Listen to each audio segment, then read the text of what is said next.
Bonjour à toutes et à tous. Aujourd'hui, nous allons parler de l'amour suprême de Dieu pour l'humanité. Alors, en tant que chrétien, il nous arrive de ne pas saisir ou intégrer dans notre cœur l'amour suprême que Dieu a manifesté à notre égard. Je voudrais rappeler l'immense bonté de Dieu, cette bonté fondamentale, cette bonté que nous devons assimiler dans tout notre être, cette bonté qui rend chaque être humain juste devant Dieu, du moins en tout cas pour celui qui la reçoit et l'accepte. Alors aujourd'hui, je nous invite à découvrir pour certains ou encore à redécouvrir pour d'autres cet amour suprême de Dieu. Ma prière est que ce que nous allons entendre vraiment fasse son chemin dans notre cœur et soit le socle solide de nos vies. Que cela soit ancré en nous. Je prie vraiment que ce partage ne soit pas une information ou juste une connaissance de plus, mais plutôt une lumière sur notre sentier.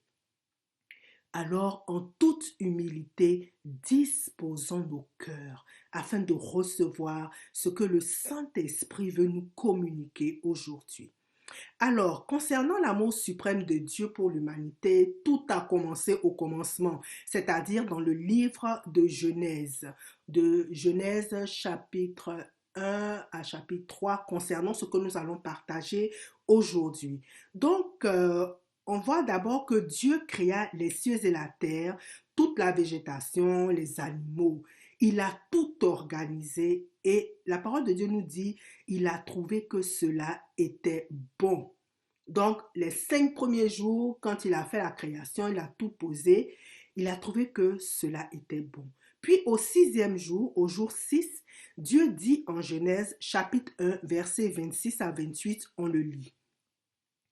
Faisons l'homme à notre image, selon notre ressemblance, et qu'il domine sur les poissons de la mer, sur les oiseaux du ciel, sur le bétail, sur toute la terre et sur tous les reptiles qui rampent sur la terre. Dieu créa l'homme à son image, il le créa à l'image de Dieu. Il créa l'homme et la femme. Dieu les bénit, Dieu les bénit. Ça, c'est ce qu'il s'est écrit. C'est ce qui s'est passé au 6e jour plutôt. Donc, lorsqu'on lit plus loin dans le verset 31, le verset 31 nous dit que Dieu vit plutôt ce qu'il avait fait, et voici, cela était très bon. Ça m'a interpellée parce que lorsque il a créé toutes choses jusqu'au jour 5, il a dit, il trouvait que cela était bon. Et lorsque il a créé l'homme, il a placé l'homme dans le jardin le jour 6. Ce jour 6 là, on dit, Dieu vit que cela était très bon. Alors pour moi, j'ai vu ici une manifestation de l'amour de Dieu pour l'être humain. Cet amour qui lui a manifesté grandissait de plus en plus parce que Dieu avait une relation, il avait une relation, une communion avec Adam et Ève. Et puis un beau jour, Satan par ses ruses est venu détruire cette communion. En Genèse 3, nous voyons que par l'intermédiaire du serpent, le diable a emmené Adam et Ève à douter de la parole de Dieu, puis à désobéir à ses commandements. L'homme à ce moment-là, donc après la désobéissance, l'homme à ce moment est devenu esclave du diable. Et comme le mentionne Romains chapitre 5 verset 12, on le lit, c'est pourquoi comme par un seul homme, le péché est entré dans le monde et par le péché la mort. Et qu'ainsi la mort s'est étendue sur tous les hommes parce que tous ont péché. Donc voilà, la mort est rentrée, elle s'est étendue sur tout être humain. Mais Dieu n'a pas abandonné l'homme. C'est vrai que Adam et Ève ont été chassés du jardin, mais ils ont été chassés avec une promesse de Dieu. Lisons Genèse chapitre 3, verset 15. Ici, Dieu s'adresse au serpent, c'est-à-dire à Satan, en présence d'Adam et Ève. Et Dieu dit au serpent, il dit ceci, je mettrai inimitié entre toi et la femme, entre ta postérité et sa postérité. Celle-ci, c'est-à-dire la postérité de la femme, t'écrasera la tête et tu lui blesseras le talon. Donc, en d'autres termes, je vais utiliser moi mes propres mots. En d'autres termes, Dieu est en train de dire à Satan, tu penses avoir détruit celui qui marchait dans ma justice et mon amour en faisant entrer le péché et la mort. Tu crois avoir remporté la victoire en brisant la communion entre l'homme et moi. Mais, c'est ça que Dieu est en train de lui dire, mais un autre viendra issu de la postérité de la femme. Celui-ci te tuera, c'est-à-dire brisera tes œuvres et toi-même, et tu n'auras plus de pouvoir de mort sur l'homme. Ma communion avec lui va être restaurée et il marchera dans ma pureté. Donc nous voyons ici une malédiction pour Satan, mais une promesse de restauration pour l'homme. Cette promesse est encore une manifestation de l'amour de Dieu. Dieu lui-même a dit en Ésaïe chapitre 55 verset 11, je cite, ainsi en est-il de ma parole qui sort de ma bouche. Elle ne retourne point à moi sans effet, sans avoir exécuté ma volonté et accompli mes desseins. Ainsi donc, nous voyons que la promesse de Dieu s'est accomplie dès ce moment dans les lieux célestes. Et seul l'accomplissement sur la terre devait se faire au temps marqué par l'Éternel. Alors, nous nous posons cette question-là. Mais qui était celui qui devait accomplir la promesse de restauration de l'homme? Qui est celui au travers duquel Dieu manifesterait son amour suprême pour l'humanité? Alors, nous allons revenir un peu au niveau de l'Ancien Testament. Donc, lorsqu'on regarde l'histoire de la libération du peuple d'Israël en Égypte, vraiment, nous avons une image. Dieu nous demande déjà une image de celui qui devait accomplir cette promesse. Souvenons-nous de la manière dont Dieu a libéré son peuple de l'esclavage. Donc, je vous invite vraiment à lire Exode chapitre 12 parce que je ne vais pas le relire ici. Je vais faire un bref rappel. Donc, Dieu avait établi, donc je vous laisse lire cela pour pouvoir suivre ce que je suis en train de dire. Donc, Dieu avait établi des conditions afin que la mort ne frappe pas son peuple.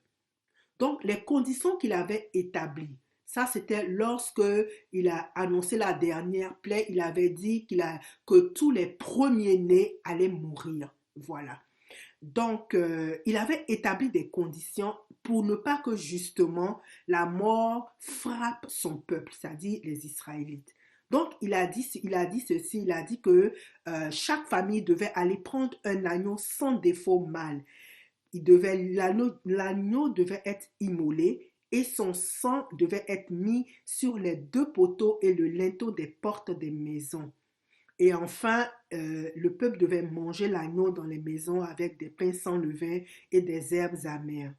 Et là, la justice de Dieu, donc ce que Dieu avait établi, la justice de Dieu devait épargner alors toute maison sur laquelle le sang de l'agneau avait été placé. Donc, la présence du sang, on a vu après que la présence du sang sur les linteaux des portes avait vraiment épargné le peuple de la mort. Donc, un agneau sans tache ni défaut a été sacrifié. Et puis la présence de son sang, comme j'ai dit tout à l'heure, sur les maisons, avait empêché la mort de frapper le peuple.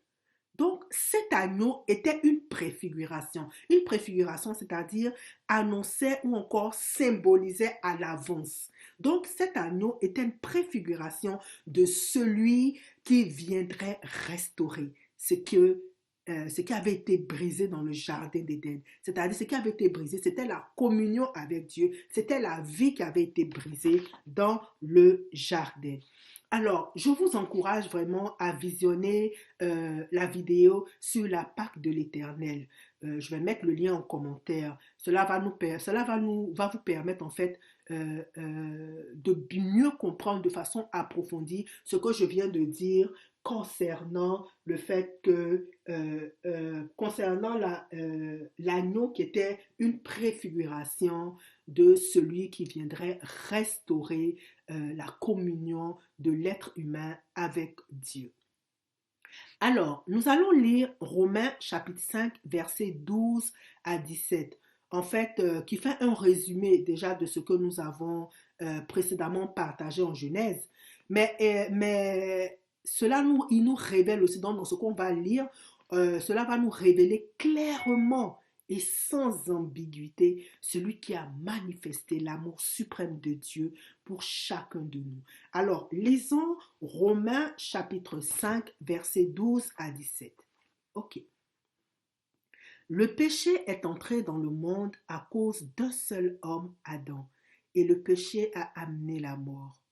Alors la mort a touché tous les êtres humains parce que tous ont péché. Avant que Dieu donne la loi à Moïse, le péché était dans le monde, mais quand il n'y a pas de loi, on ne tient pas compte du péché. Pourtant, depuis le temps d'Adam jusqu'à Moïse, la mort a été très puissante. Elle a frappé même ceux qui n'ont pas péché comme Adam, qui a désobéi à l'ordre de Dieu. Adam représentait celui qui allait venir. Mais il y a une grande différence entre le don gratuit de Dieu et la faute d'Adam. Oui, à cause de la faute d'un seul homme, Adam, un grand nombre de gens sont morts. Mais le don gratuit de Dieu est beaucoup plus important. Il a répondu, qu'est-ce que je dis? Est beaucoup, mais le don gratuit de Dieu, plutôt, excusez-moi, est beaucoup plus important. Ce don, Dieu l'a accordé par un seul homme, Jésus-Christ. Ce don, Dieu l'a accordé par un seul homme, Jésus-Christ. Et ainsi, il a répandu généreusement ses bienfaits sur un grand nombre de gens. Verset 17.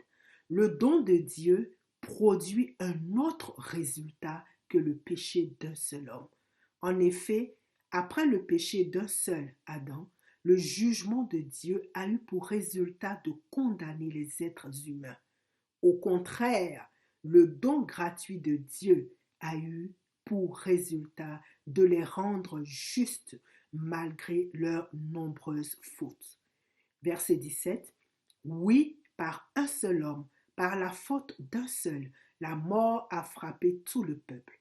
Mais par le seul Jésus-Christ, les êtres humains reçoivent beaucoup plus de Dieu.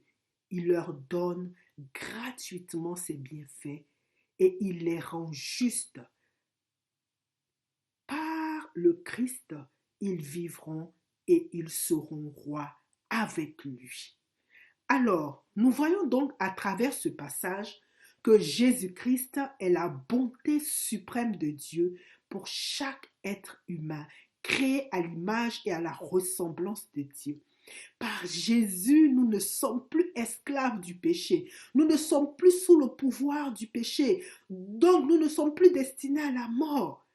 Mais nous sommes affranchis du péché, donc destinés à la vie. Alléluia.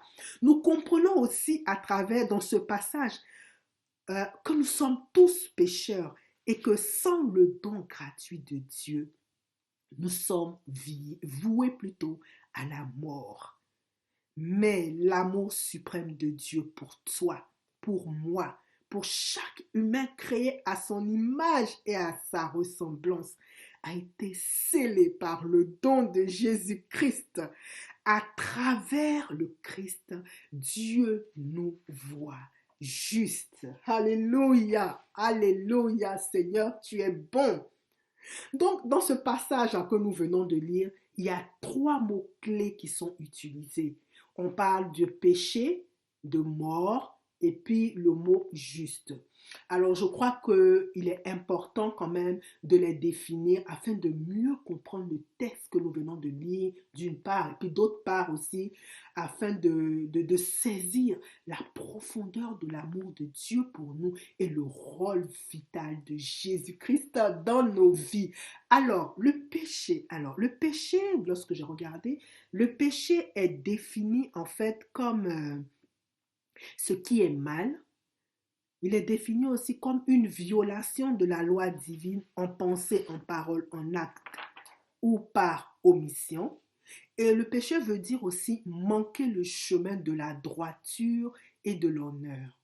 Alors, concernant la mort, Il faut savoir tout d'abord que la mort est une séparation. On a la mort physique qui, elle, est une séparation de l'âme d'avec le corps, mais on a aussi la mort spirituelle. Et cette mort spirituelle-là est très importante parce que la mort spirituelle, c'est la séparation de l'âme d'avec Dieu. Donc, en Genèse chapitre 2, verset 17, Dieu dit à Adam que le jour où il mangerait du fruit interdit, il mourrait. Et ça, c'était certain. Mais nous avons vu que le jour où Adam est tombé dans le péché, c'est-à-dire qu'il a mangé le fruit interdit, sa mort physique n'est pas survenue tout de suite. Donc cela montre déjà que dans ce passage-là, Dieu parlait d'une autre mort qui est la mort spirituelle, c'est-à-dire la séparation avec Dieu, décrite en Genèse chapitre 3, verset 8. Donc quand Adam et Ève ont entendu la voix de Dieu, Genèse chapitre 3, verset 8 nous dit, ils se cachèrent loin de l'Éternel Dieu au milieu des arbres du jardin. Donc, leur communion avec Dieu était brisée et ils étaient morts spirituellement. Donc, je pourrais résumer en quelques mots en disant que la mort spirituelle, c'est le fait d'être déconnecté de Dieu et insensible, le fait d'être insensible à sa présence et à la réalité de sa personne. Ensuite, le troisième mot que je voulais définir, c'était le mot juste, qui dit qu'un être humain est juste quand il vit comme Dieu le demande. Ce qui est juste est ce qui est en accord avec ce que Dieu veut. Une autre définition nous dit que le mot juste désigne celui qui agit conformément à la loi de Dieu et reste fidèle à sa volonté.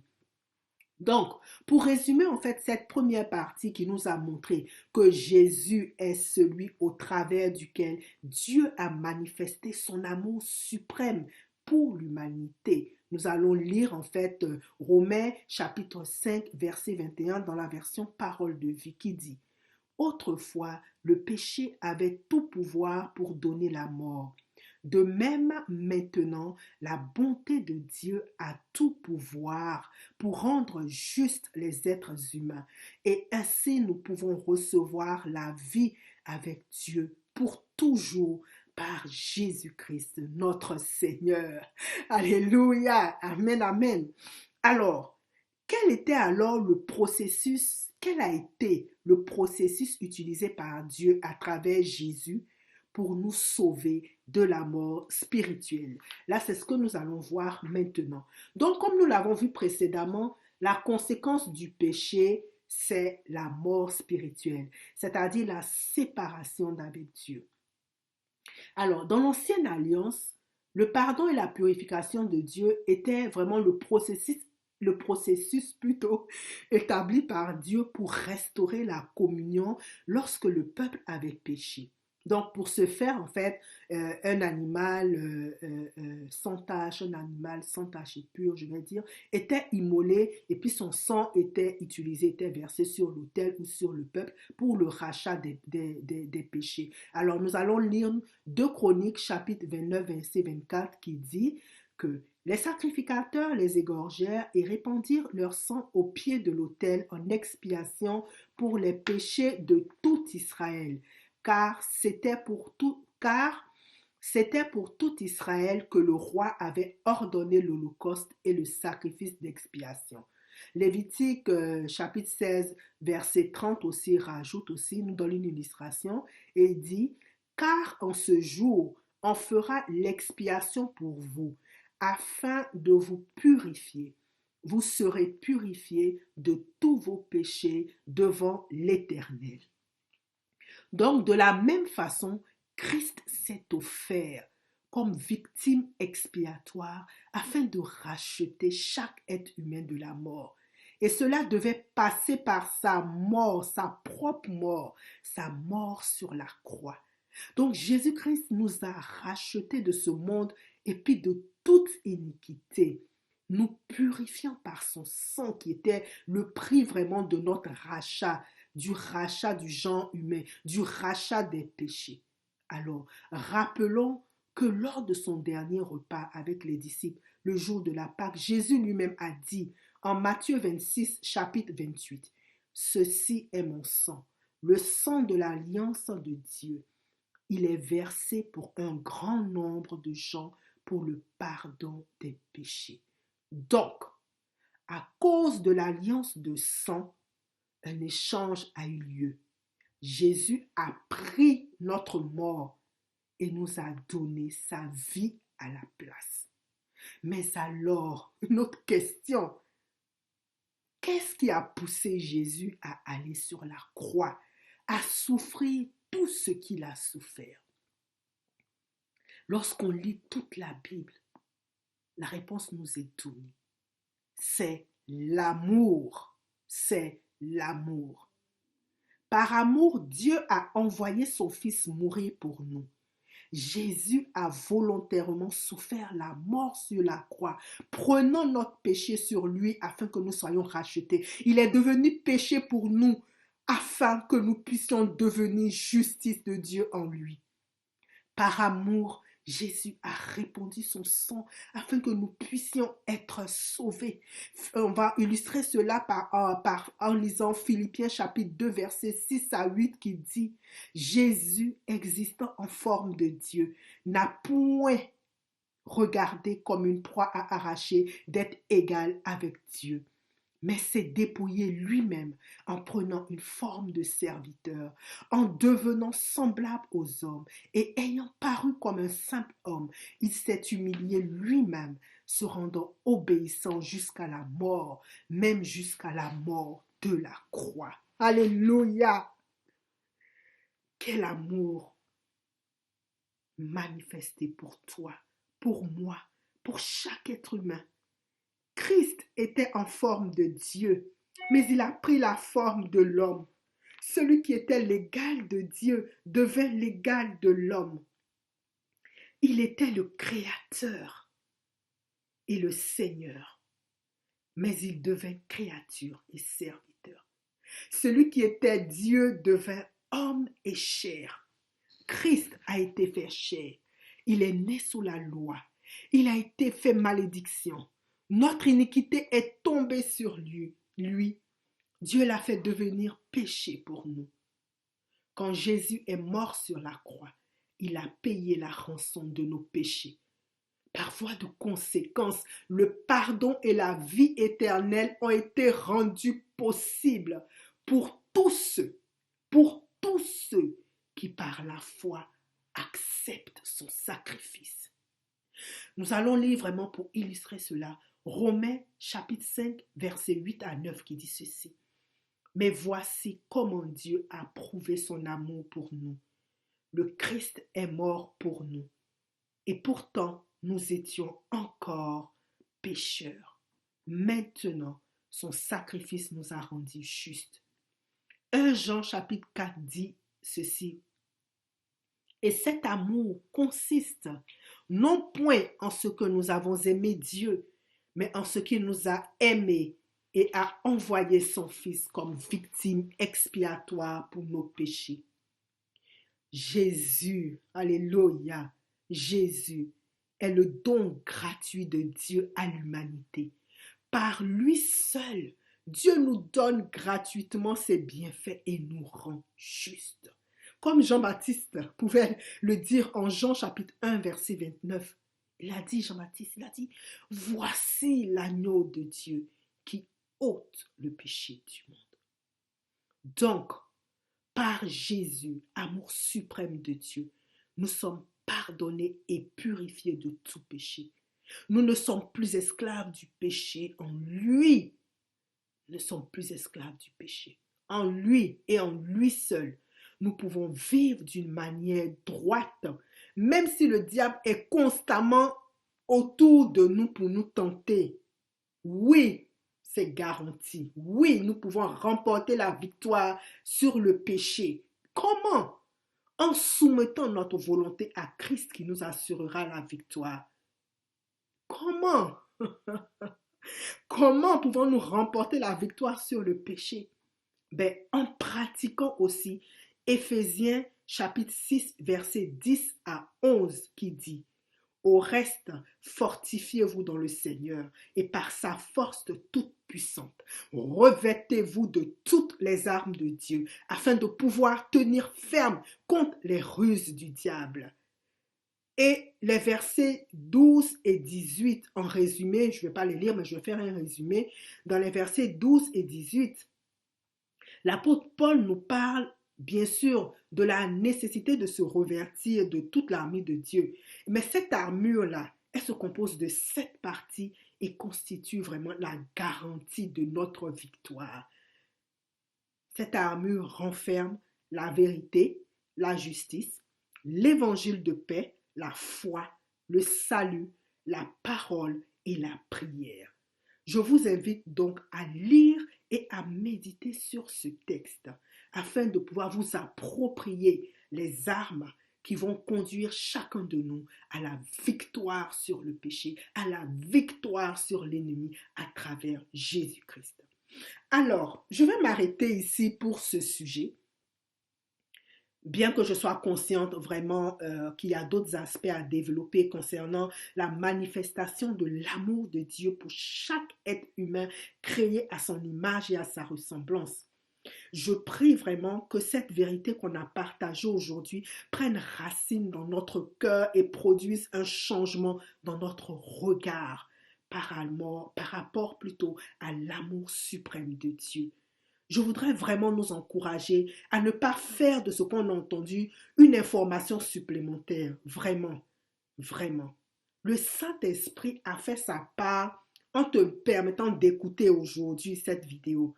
Ta part maintenant, c'est de prendre le temps de prier, de méditer sur vraiment ce que tu as entendu et de l'appliquer, je vais dire, à ta vie afin que cela devienne vivant, vraiment. Cela devienne vivant pour toi. Alors, je vais m'adresser ici à une autre catégorie, je vais dire, de personnes. Je veux dire que si tu n'as pas encore reçu et accepté l'amour suprême que Dieu a manifesté aussi pour toi, je veux tout simplement te dire que tout être humain, avec ses pensées, ses paroles et puis ses œuvres mauvaises, est spirituellement mort pendant qu'il vit sur la terre. Sans Jésus-Christ, tu es séparé de Dieu. Mais Dieu nous dit qu'il a tant aimé les personnes du monde qu'il leur a donné la vie de son Fils, afin que tous ceux qui croiront en Christ et l'accepteront comme Sauveur et Seigneur pourront entrer dans une relation et une communion intime avec lui pour toujours. Jésus s'est donné lui-même pour nous afin de nous racheter de toute iniquité et de se faire un peuple qui lui appartienne, purifié par lui et zélé pour les bonnes œuvres. Alléluia. Cette promesse, je viens te dire que cette promesse est aussi pour toi. Dieu te tend la main aujourd'hui. C'est son désir profond de partager son éternité avec toi. Il veut que tu baignes dans son amour, sa bonté, sa compassion à travers Jésus. Alors, qui que tu sois, quelle que soit ton origine, quel que soit ton milieu social, ton passé, qu'importe ce que les gens pensent de toi, lorsque Jésus te regarde, il voit une perle. Ce n'est pas ton passé qui compte. Jésus s'intéresse plus à ce que tu vas devenir qu'à ce que tu as été. Ce qui compte, c'est qui tu vas être à cause du sang de Jésus et qui tu vas devenir par la puissance du Saint-Esprit. Accepte ce cadeau qui vient de Dieu, ce don gratuit du Créateur des cieux et de la terre, celui qui a créé le visible et l'invisible, celui qui est au-dessus de tout et de tous. Je te prie vraiment d'accepter ce cadeau. Ne remets pas à demain ce que tu peux faire aujourd'hui. Il en va de ton éternité. Amen. Alors, je vais conclure en rappelant tout simplement que Jésus est l'amour suprême de Dieu manifesté à l'humanité. Et je m'associe vraiment à l'apôtre Paul dans son épître aux Romains chapitre 6, verset 23, pour dire, oui, le péché, oui, avec le péché, ce qu'on gagne, c'est la mort. Mais avec Dieu, ce qu'on reçoit gratuitement, c'est la vie avec lui pour toujours, en union avec le Christ en Jésus notre Seigneur. Amen. Alors, soyez bénis.